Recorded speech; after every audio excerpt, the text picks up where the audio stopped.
Hello दोस्तों, नमस्कार। मैं प्रताप सिंह रावत आपके सामने एक नई वीडियो प्रस्तुति के साथ में उपस्थित हूँ। आज की वीडियो में मैं आपको लेकर चल रहा हूँ सियोली गांव, जो कंडारसिंह पट्टी का सीमांत गांव है और राठ क्षेत्र पैठानी से आगे लगभग 15 किलोमीटर आगे कर्णप्रयाग वाली लाइन पर पड़ता है। इस गांव की विशेषता आपको मैं बता दूं कि यह बहुत ही संपन्न गांव है। यहाँ पर जो ग्रामीण क्षेत्रों में पलायन की जो बहुत बड़ी समस्या है, यहाँ लगभग ना के बराबर है। यहाँ की जो कृषि है, पशुपालन है और माताओं बहनों की कार्य करने की जो प्रवृत्ति है वो वाकई निराली है। उसकी जितनी प्रशंसा की जाए उतनी कम है। इस गांव में हमने प्रजापिता ब्रह्मा कुमारी ईश्वरीय विश्वविद्यालय की ओर से ममता दीदी जो ब्रह्मा कुमारी है उनके साथ में नवरात्रि और शिवरात्रि महोत्सव के उपलक्ष्य में कुछ कार्यक्रम पेश किए, जिसमें 9 देवियों की महिमा और उनका जो आध्यात्मिक रहस्य है और शिवरात्रि के पर्व के बारे में जो श्रीमद् भगवद गीता ज्ञान के अनुसार जो आध्यात्मिक रहस्य उसके बारे में हमने संक्षेप में चर्चा की।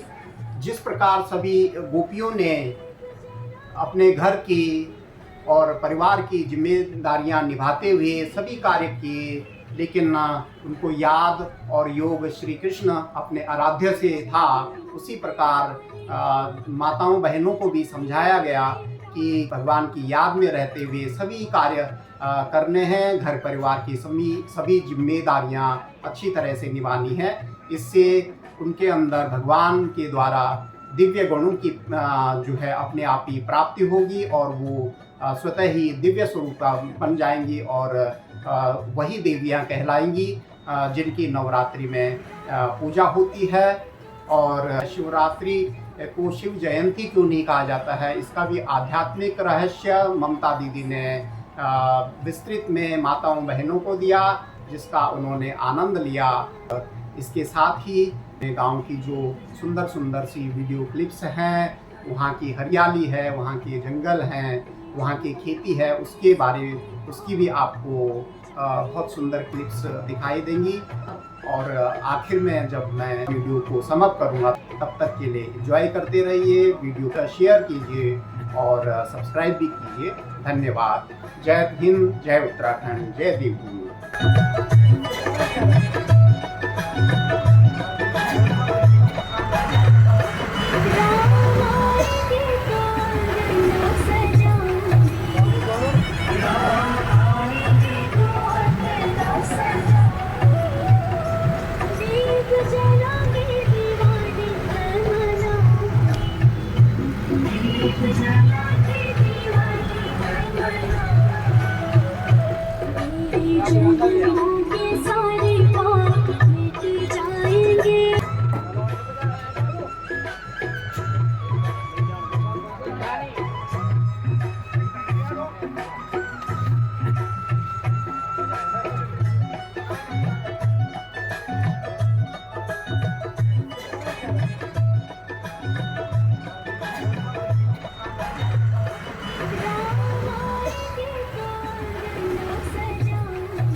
तो उनसे मिलते हैं। किससे मिलते हैं? देवियों की शक्ल किससे मिलती है? भारत किनारे से मिलती है। जो अंग्रेजन होती है उनसे मिलती है? नहीं मिलती। क्यों नहीं मिलती? क्योंकि वो अंग्रेजन होती हैं, है ना। उनके वो देवियों की पूजा करते हैं? नहीं करते। आप ही करते हो। क्यों? क्योंकि आप ही देवियां थी, इस जन्म में भी देवियां हम, है ना। अभी आपकी शादी हो गई है, अभी आपकी पूजा नहीं होती, लेकिन जब आप छोटे थे अष्टमी के दिन, आज भी होता है ना, आप भी करते हो ना नवरात्रि में अष्टमी को मैरिज एनिवर्सरी, है ना।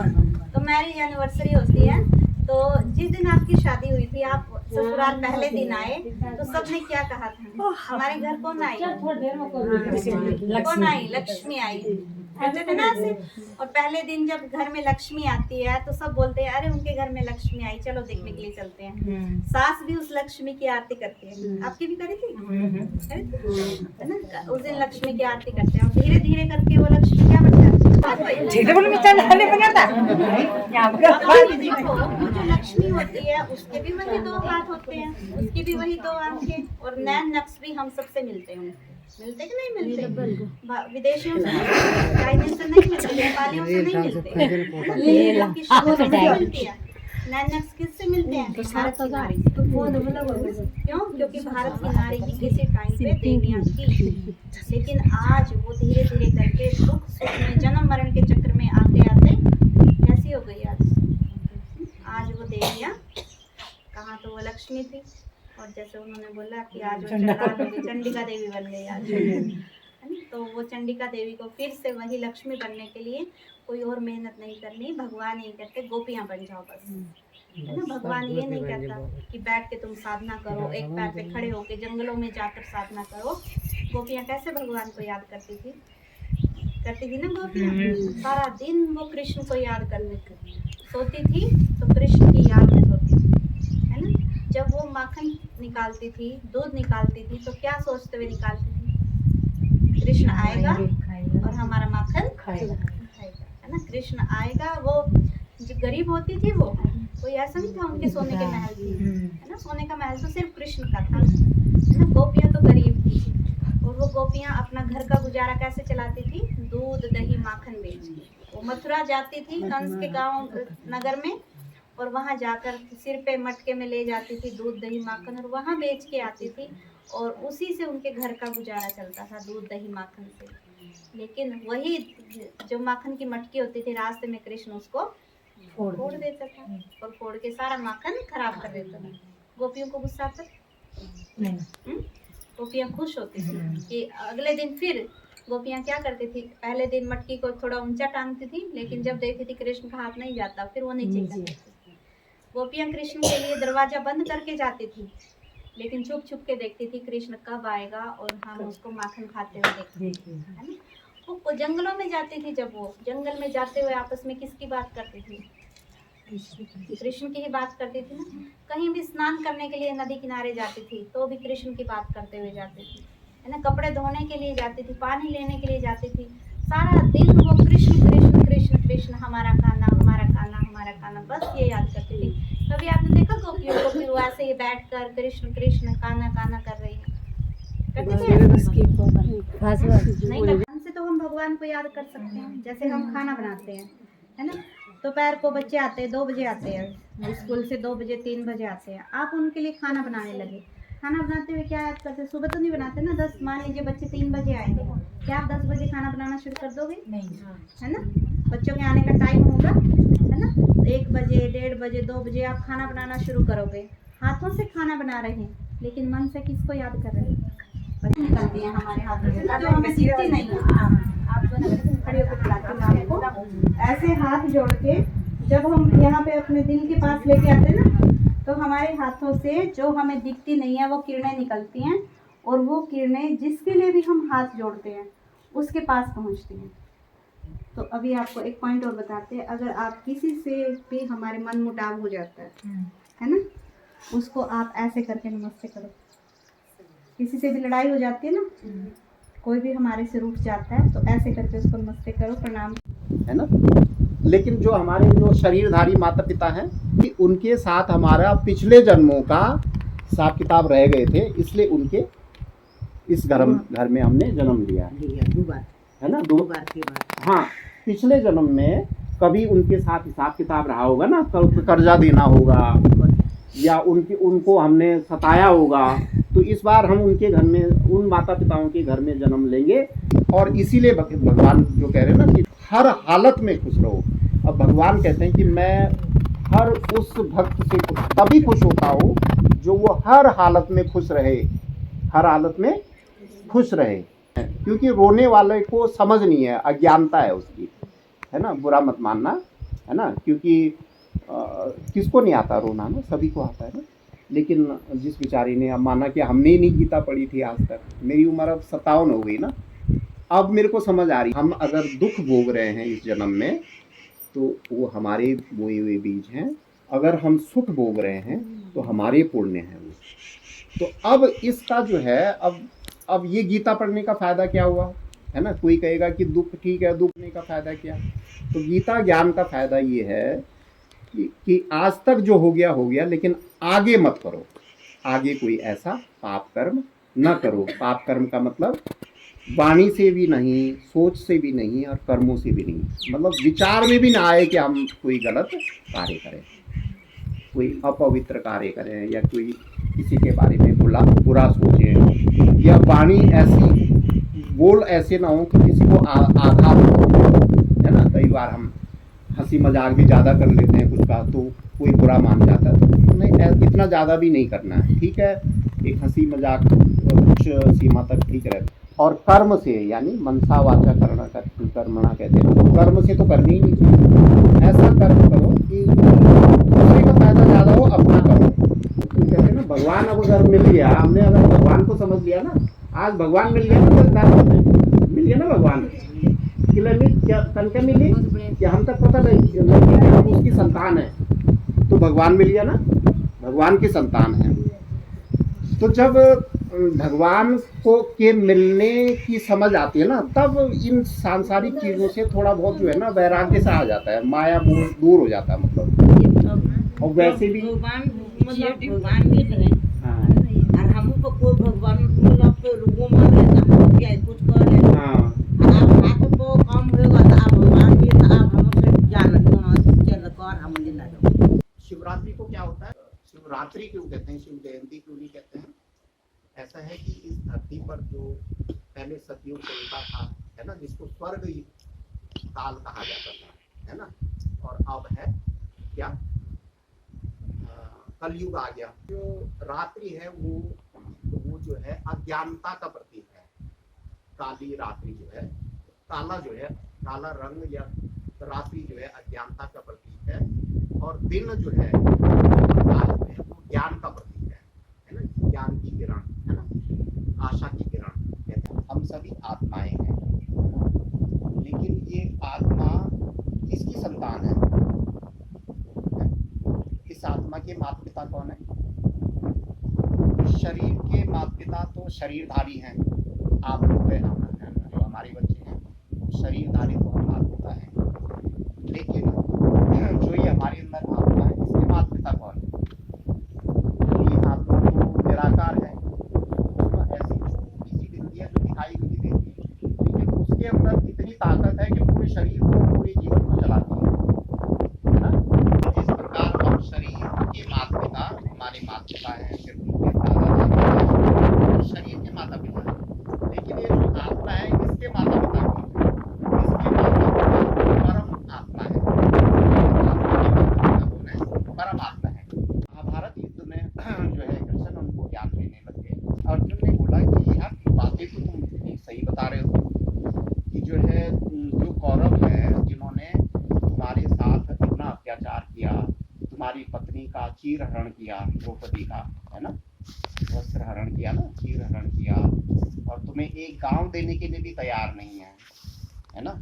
तुम्हारे जो गुरु हैं वो भी तुम्हारे दुश्मनों के साथ, कौरवों के साथ हो लिए हैं। तो जो है, तो अर्जुन कहता है कि मैं युद्ध लड़ूं कैसे, ये तो सारे मेरे अपने हैं, लेकिन इतना भी नहीं कि मैं उनको मार ही दूं, जान से ही मार दूं, है ना। तब भगवान ने कहा कि ये जो है, ये लोग, इन्होंने जो अत्याचार अधर्म किया है ना, उसकी सजा तो ये इतनी है कि इनको मरना ही पड़ेगा। तुम नहीं मारोगे तो मैं मारूंगा, भगवान मारेंगे, मतलब है ना। कहने का मतलब ये है कि जो जैसा करेगा वैसा पाएगा। अर्जुन को ज्ञान थोड़ा ज्ञान आया है ना। तो जो है देखो दादी कितनी मतलब कितनी इंटेलिजेंट है। ध्यान शिव को ही भगवान कहा जाता है। वो निराकार हैं और चूंकि निराकार हैं तो उनकी पूजा कैसे करें, इसलिए उनकी पूजा शिवलिंग के रूप में की जाती है, ये है ना। तो यहाँ अमरनाथ में बर्फ का जो है बर्फानी शिवलिंग बनता है। इसके शिव की पूजा करने के लिए भक्त लोग यहाँ जाते हैं। और रामेश्वरम में जो है यहाँ भी शिवलिंग है ना। भगवान राम ने शिव की पूजा करी थी, ठीक है।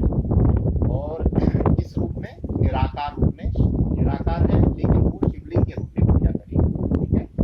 ऐसे जो क्रिश्चियन लोग होते हैं ना, वो क्या कहते हैं, भगवान निराकार है लेकिन प्रकाश के रूप में है, प्रकाश बिंदी किरण के रूप में है ना। वो भी भगवान को ही मानते हैं। और जो गुरु नानक जी हैं वो भी प्रकाश को ही भगवान मानते हैं, जो सिख लोग हैं, है ना। और जापान में जो है उनका शिवलिंग लाल कलर का होता है, तो उसकी पूजा करते हैं, उसके आगे ध्यान मेडिटेशन करते हैं। सोमनाथ में भी जो सबसे पुराना जो शिवलिंग है हमारा, और विश्वनाथ में है, यहाँ पे शिव के ही धाम है, ये ज्योतिर्लिंग है यहाँ पे, ठीक है। तो और ऐसी जो है जो मक्का मदीना है मुसलमानों का, वहाँ पे भी किसकी पूजा करते हैं, क्यों जाते हैं वहाँ पे दर्शन करने, वहाँ पे भी एक पत्थर का है जिसपे पूजा अर्चना करते हैं, है ना। तो वो लोग भी निराकार को मानते हैं, भगवान को मानते हैं, लेकिन उनका भी जो है वो शिवलिंग के रूप में मानते हैं। इसी तरह से पशुपतिनाथ मंदिर में भगवान की शिवलिंग है ना। तो कहने का मतलब ये है कि आत्मा छोटी सी बिंदी है, निराकार है, जो दिखाई भी नहीं देती, प्राण नहीं दिखाई देते ना, ऐसे भगवान भी दिखाई नहीं देते। किसी को मिला आज तक नहीं मिला, लेकिन भगवान कैसे होगा, जिसको हम याद करेंगे वही हमारे साथ रहता है। तो भाई बहनों, आपको पता लग गया होगा, ब्रह्मा कुमारी ममता बहन जो प्रजापिता ब्रह्मा कुमारी ईश्वरीय विश्वविद्यालय से संबद्ध है, उन्होंने 9 देवियों की जो नवरात्रि की पूजा होती है उसके बारे में जो आध्यात्मिक रहस्य बताया, वो ये कि जिस प्रकार 9 देवियाँ पूजनीय हैं, उसी प्रकार माता बहनें भी उन देवियों के गुण धारण करके वो पूजनीय बन सकती हैं। जिस प्रकार गोपियों ने सभी घर परिवार की जिम्मेवारियां निभाते हुए, कर्म करते हुए उनके अपने आराध्य श्री कृष्ण की याद में, उनके योग में रात दिन रहते थे, उसी प्रकार माताओं बहनों को भी सभी कार्य करते हुए, घर परिवार की जिम्मेवारियां संभालते हुए भगवान की याद में अगर वो रहेंगे तो भगवान से वो दिव्य गुण की प्राप्ति कर पाएंगे और दिव्य स्वरूपा, देवी स्वरूपा स्वतः ही बन जाएंगी।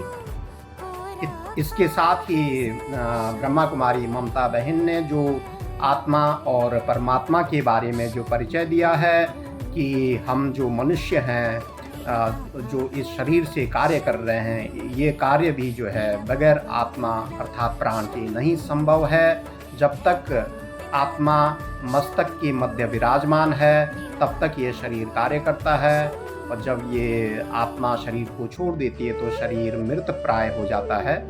उसी प्रकार से जो आत्मा है उसके माता पिता परम पिता परमेश्वर परमात्मा है, और शरीर के जो माता पिता हैं वो हमारे माता पिता जो शरीरधारी हैं वो हैं। इसलिए हमें हर संसार में रहते हुए सभी कर्तव्य निभाते हुए हमें आत्मिक स्थिति में रहते हुए परमात्मा यानी अपने माता पिता को याद करना है, और सभी जिम्मेवारियों को इससे हम अच्छी तरह निभा सकते हैं, सभी कार्य हमारे सफल हो सकते हैं, इसमें कोई संदेह नहीं है। शिवरात्रि की महिमा के बारे में जो आध्यात्मिक रहस्य है कि इसको शिवरात्रि क्यों कहा जाता है, शिव जयंती क्यों नहीं, तो दीदी ने बताया कि अभी जो घोर अंधकार है, घोर कलयुग चल रहा है, आसुरी शक्तियाँ जो है वो पूरे संसार में फैली हुई हैं और इन्हीं आसुरी शक्तियों को, विकारों को और अज्ञानता को रात्रि कहा जाता है। इस रात्रि में, इस समय जो है भगवान स्वयं इस धरती पर अवतरित होते हैं। यदा यदा ही धर्मस्य ग्लानिर्भवति भारत के अनुसार श्रीमद् भगवत गीता ज्ञान प्रदान करते हैं और सभी मनुष्यों को पापों से मुक्त करके सतयुग में ले जाते हैं। धन्यवाद।